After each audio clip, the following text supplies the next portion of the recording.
Hey guys, what's up? Welcome back here to today's edition of the Fishing Teacher, and really appreciate you guys joining me for today's episode and coming by the channel for a little bit.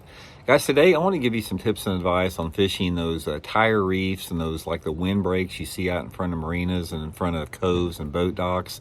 These are common structures on lakes across the country, and they're designed basically to shelter marina areas or areas that are not so suitable, or people don't want big waves coming in there from boat wakes.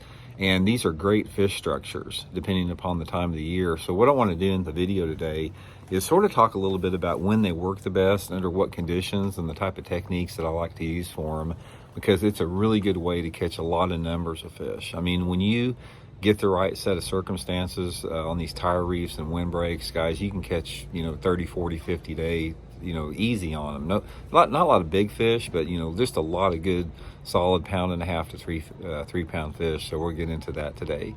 Also, guys, for get started, just thank you very much. I want to extend you a daily thank you for everybody that has continued to support the Fishing Teacher here. If you guys are one of the people that have been going into my video description links that I put in every video and using them, book and marking that tackle warehouse link I got in there, getting you some solar bat sunglasses or jigs or whatever, really appreciate that.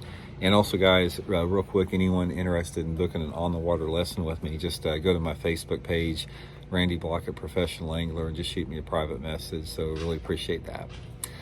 Okay, guys, when it talks about when it comes to windbreaks and tire reefs, most of these, the thing that's sort of the common thread with these, a lot of them are over deeper water. It's like a lot of these breaks are like at the mouth of the coves, in the middle of those areas. So for the most part, a lot of these areas that I'm talking about, they are floating tire reefs or floating wave breaks in usually at least 20 foot of water, 20 to 70 foot of water, depending upon the lake.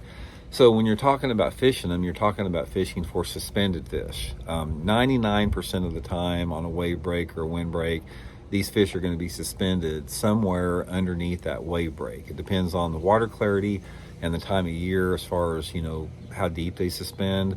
But I really want to talk about my two favorite time of year to fish the wind breaks and wave breaks, because I think there are two primary times that they get on them more than anyone. The first one is in the middle of the winter time.